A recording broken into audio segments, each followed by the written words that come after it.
On October 24, 1960, at a remote launch complex in the Kazakh steppe, a Soviet intercontinental ballistic missile exploded on its launch pad, killing scores of engineers, soldiers, and senior officials in an instant. For decades, the disaster was officially blamed on weather conditions and erased from public record.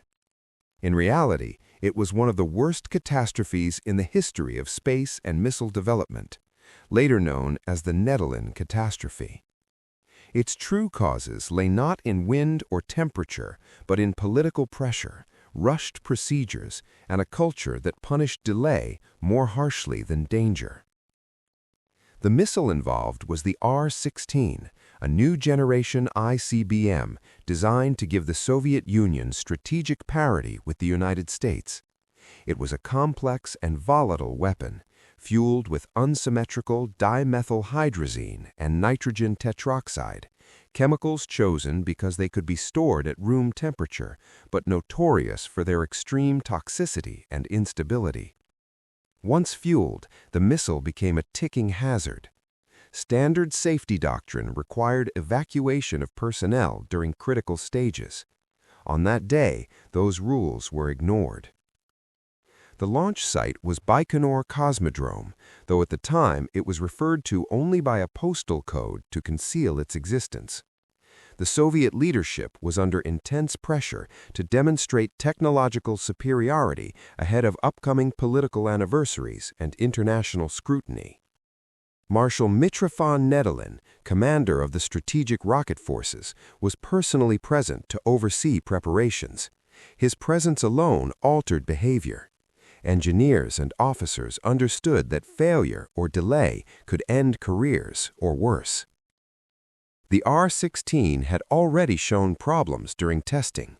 Electrical faults, control system errors, and fuel system concerns were known but unresolved. Instead of postponing the launch, officials ordered fixes to be carried out on the fully fueled missile, a direct violation of safety protocols. Technicians worked beneath the rocket, climbing scaffolding, adjusting circuitry, and bypassing safeguards, while tons of hypergolic propellant sat above them. As the day wore on, frustration mounted. Deadlines slipped. Commands were shouted across the pad. Multiple systems were powered simultaneously in configurations that should never have been active together. Late in the evening, as engineers attempted another correction, an electrical signal prematurely activated the second-stage engine while the missile was still on the launch pad. The ignition was instantaneous. A jet of flame erupted downward into the fully fueled first stage, triggering a massive explosion. The fireball engulfed the pad, incinerating everything nearby. Those closest to the missile were killed immediately. Others tried to flee through clouds of burning fuel and toxic gas. Many collapsed before reaching safety. Marshal Nedelin himself was killed at the scene, along with a large portion of the senior leadership present. Exact casualty figures were classified, but later investigations and survivor accounts estimate at least 74 deaths, with some figures exceeding 100. Bodies were burned beyond recognition. Identification took weeks. Families were not told the truth. Death certificates cited aircraft accidents, training incidents, or unspecified causes. Widows were warned to ask questions. Within hours, the Soviet state moved to erase the event. The launch pad was cleared, debris buried, and surviving personnel sworn to secrecy. Official announcements claimed Marshal Nedelin had died in a plane crash, and no mention was made of a rocket explosion. Even within the Soviet scientific community, knowledge of the disaster was fragmented and whispered. The official explanation for the failed test was attributed vaguely to adverse weather, a convenient excuse that avoided technical scrutiny or political blame.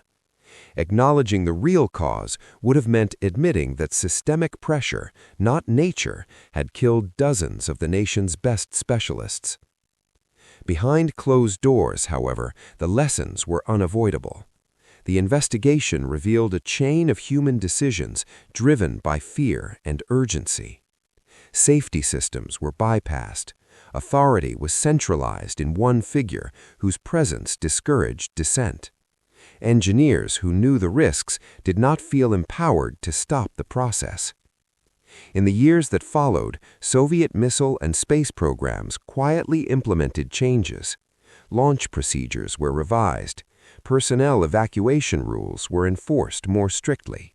The practice of fueling missiles long before launch was reconsidered, but none of these changes were publicly linked to the disaster that inspired them.